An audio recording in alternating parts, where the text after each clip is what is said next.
What are the 8 ways covert narcissists mess with your head? We're going to be breaking all of them down in this video.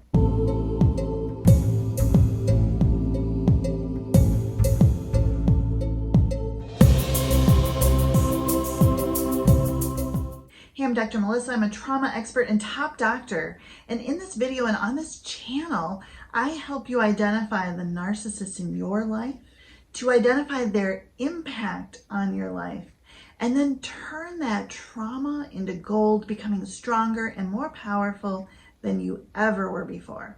If that sounds like exactly what you need, go ahead and click subscribe, click that notification bell, and buckle your seatbelt. All right, let's dive right in. Covert narcissists are extremely dangerous people. They not only mess with your head, but they convince everyone around you to mess with your head until you are so confused, you have no idea what is going on. This goes on for such a long period of time, you eventually give up. You assume that you must be crazy, that everyone else must be right. We're going to talk about the 8 things they do to make this happen, because it's the invisible setup. It's the setup that you didn't see coming. It's the setup that your friends and family didn't see coming. And it's the setup that commits you to months, years, decades of abuse until you figure it out. First is the love bomb. A covert or vulnerable narcissist love bombs in a different way than more overt narcissists. Whereas an overt narcissist might use gifts and compliments and fancy dinners and travel and things as their love bombing efforts, a covert narcissist comes at it in an entirely different way. They show up as vulnerable. They share their feelings. They listen to you deeply, and they mirror back to you what you're saying to them. So if you were to share with them that a big dream of yours is to have a big family and the house with the white picket fence and the minivan and be a soccer mom, then it's amazing, because their dream was to have the big family and the house with the white picket fence and have their wife be the soccer mom. If you love to have deep, profound spiritual conversations, that's exactly what they like to do. They mirror your love language.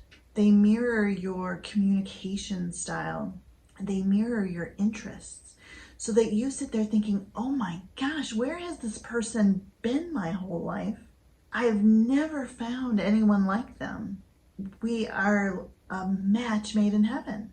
They share details with you about how terrible their childhood was, or how terrible their ex-husband or ex-wife was. They share stories that make you think, how in the world did this person end up so normal? They get you rooting for the underdog. You want to actually give them their dream life because they had it so hard before. You want to give them a relationship where they can feel really loved and trusted and respected, where they can have the things that they dream about, the things that they long for.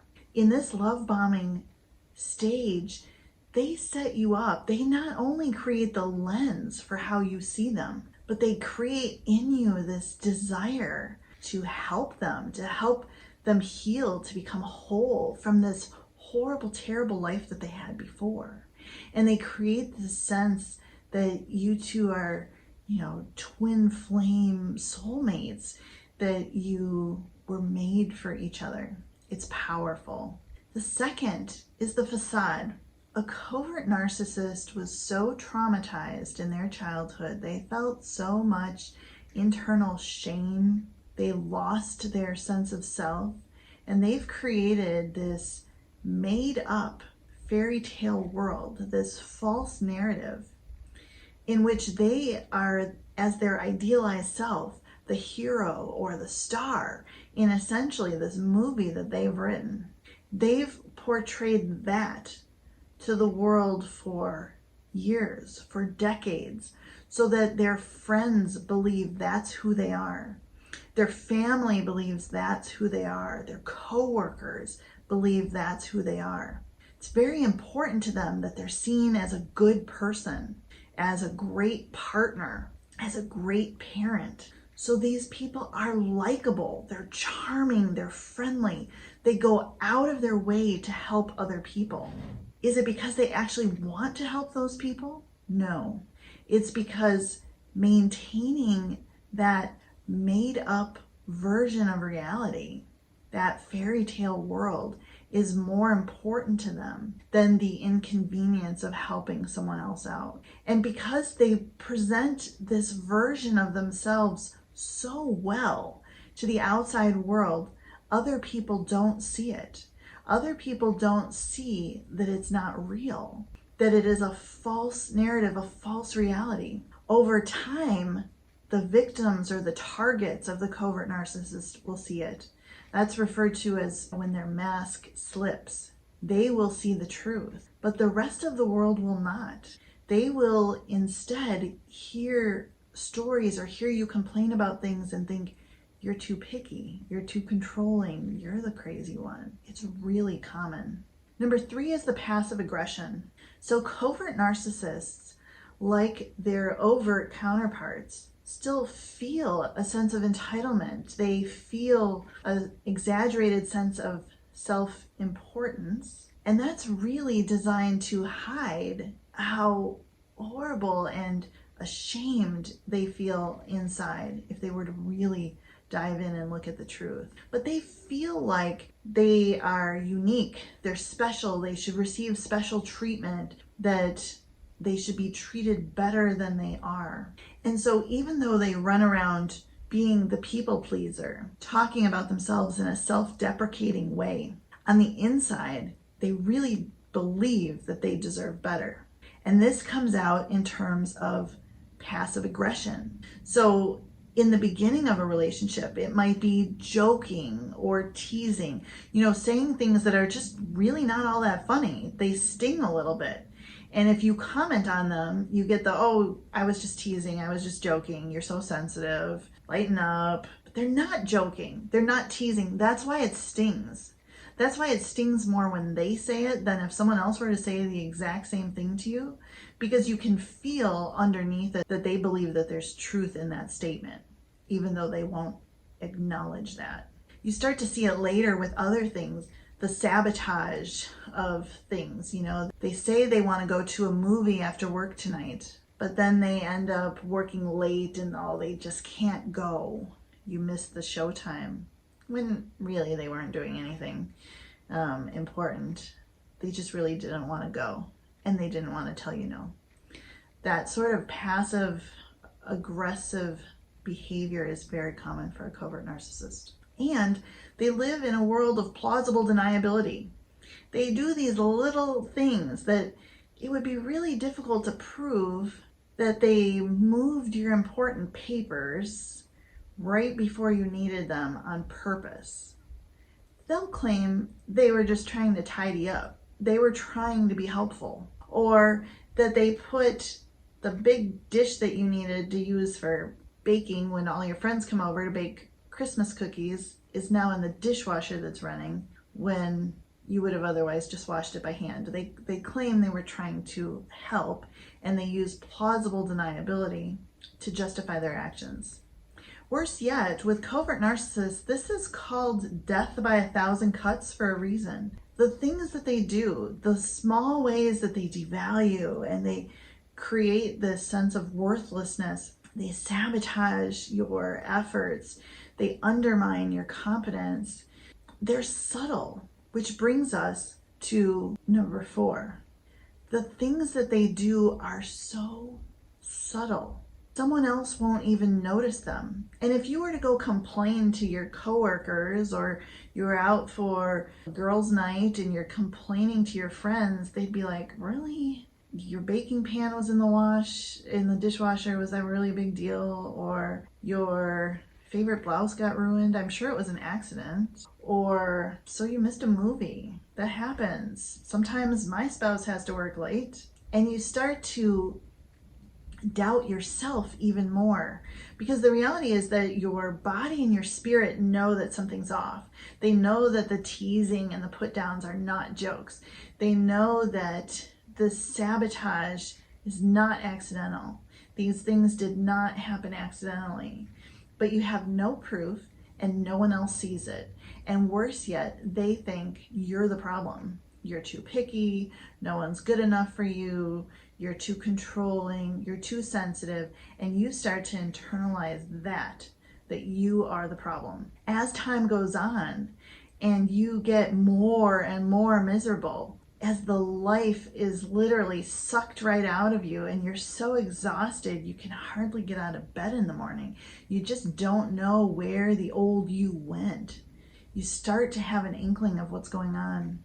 But at that point, you're so deep down the rabbit hole, you have no idea how to get out. Number 5, the flying monkeys. The flying monkeys are used by covert narcissists or vulnerable narcissists, I think, more than any other type of narcissist. They all use flying monkeys, but the covert or vulnerable narcissist has been grooming these monkeys since childhood.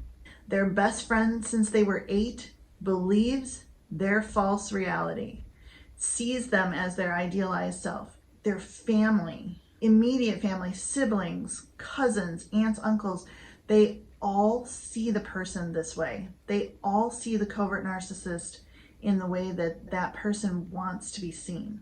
The covert narcissist has also been setting up all of your friends, all of your family since day one, with subtle comments here and there.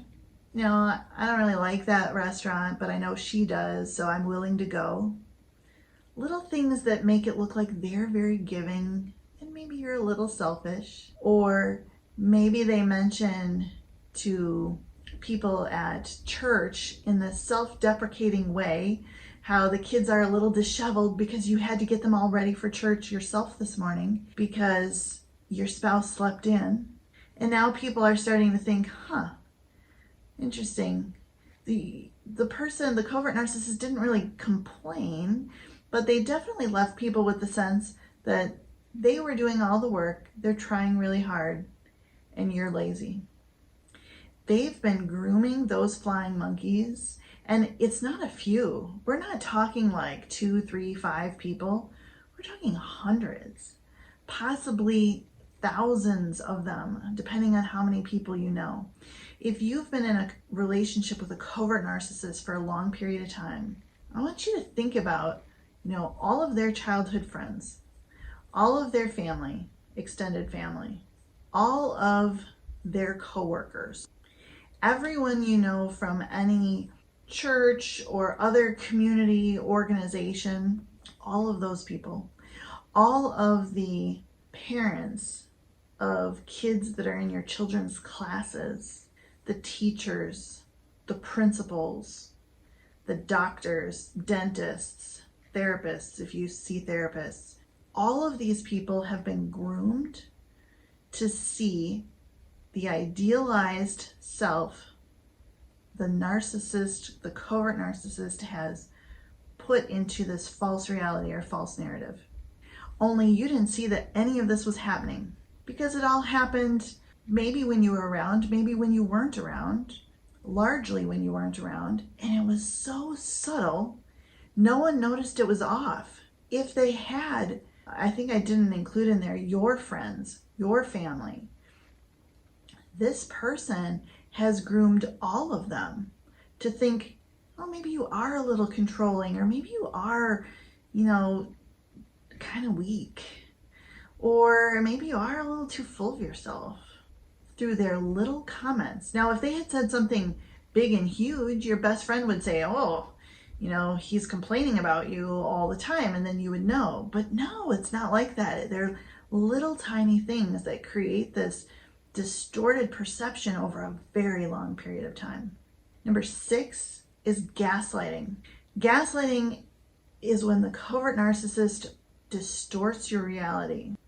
It's hard to even consider that someone so nice, so likable, so friendly, someone who has so many friends, someone who's a pillar of the community, someone who is, the best son or daughter ever could lie to your face. So you start to doubt yourself. Maybe it is just a misunderstanding.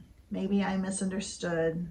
He or she couldn't possibly be lying to me about this. It's so tiny and small. Why would they? As the gaslighting becomes more extreme, say the covert narcissist, vulnerable narcissist is hiding your things, throwing your clothes that you were planning on wearing to go out tonight in the wash so that you can't wear them, and you're in a dither trying to find something else because you had spent an hour planning your wardrobe earlier. When they do something like this, that's when they sabotage you like this, and there's no apparent benefit to them. You think they can't possibly have done this. I must be wrong. I must be reading this the wrong way. I must be too sensitive. I must be overreacting. There must be something wrong with me. And over time, you start to trust the covert narcissist's story or version of a story more than you trust your own. You start to trust their memories more than you trust your own. You start to doubt yourself about everything, and you lose all connection to who you are. Number 7, I call the ultimate gaslighting. Because the covert narcissist is so nice, so friendly, so charming, because they have, 1,000 loyal flying monkey supporters, which includes the church, the legal system, the therapist, the larger community, you start to look like you're crazy. You defend yourself against verifiable lies. The covert narcissist will tell people heinous, ridiculous things that you can easily disprove. And you think, how can my friends be believing this? How can my family, how can this person's family be believing this? How can people at church or at school be believing this about me? If only they knew the truth, they would know that that's not true.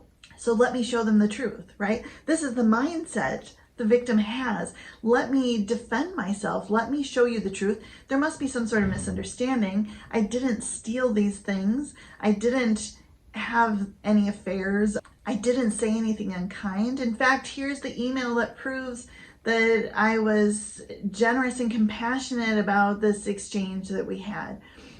You defend yourself, and the more you defend yourself, the crazier you look. So you start to feel really stuck. You're stuck in this place of, do I just have to let everyone I know believe the ridiculous lies they're telling about me? Or do I defend myself against these lies, which are easily provable, that none of these 1,000 people are bothering to look for evidence or ask for any evidence one way or another? I could defend myself against those things and look even crazier. That is the ultimate gaslighting. And finally, number 8, I call the long haul. And that's that while overt narcissists often tend to move through relationships more quickly, they become tired of their narcissistic supply and seek something new. Covert narcissists, vulnerable narcissists, are much less likely to do that. They are often in it for the long haul. So often I get comments from people on my work saying, oh, I'm in the 20 plus years club, or I was in for 34 years, or I was in for 40 years and I didn't know what was going on. And the reason is the covert narcissist who's set up this make-believe version of reality that they've shown to the whole world. They are so hoping, because they believe it. Okay, the reality is they believe it's true. They're so hoping that you're going to come in and be essentially their top flying monkey. This is all occurring subconsciously. They want you to see them as this very good, loving, caring, compassionate person that they're not. They want you to see them that way and help them spread this version of reality to the world. And when you come in and you start to ask questions, you start to call them out on their lies or inconsistencies, they start to devalue you because they're irritated. Who is this person? I thought this person was going to be my soul partner forever. I thought that they knew who I really was, because again, they believe that's who they are. They're thinking, I thought this person was gonna, have my back they see you as the enemy when you call them out on their lack of self-responsibility, on their projection. They start lashing out at you. They start devaluing you. They want to make you lower than them because they feel like crap to begin with. They want to make you feel like more like crap. And this goes on for so long. You know, these relationships that do hit 10, 20, 30, 40 or more years, they're sitting there raking in the narcissistic supply, both by devaluing you, which makes them feel better about themselves, and by complaining to all of those flying monkeys about you. They don't ever want to give that up. They've like hit the pot of gold at the end of the rainbow. You're giving them everything that they want and they need until you see who they are and you know better. And then you can leave. Until then, those are the 8 ways that covert or vulnerable narcissists mess with your head. They do it to get narcissistic supply. They do it to preserve their false narrative. You are simply an object providing both. If you resonate with this video, if this sounds like a relationship you have with someone that you know, click subscribe, click that notification bell so that you see the other new videos as they come out. Share this video with someone who needs to see it right now. And if you know that you are on that journey from narcissistic victim or survivor, on that journey to becoming anti-fragile, I invite you to download my free guide at narclesslife.com. It will not only help you assess where you are now, but what next steps are necessary to get you to where you want to go. I'm Dr. Melissa, and I'll see you in the next video.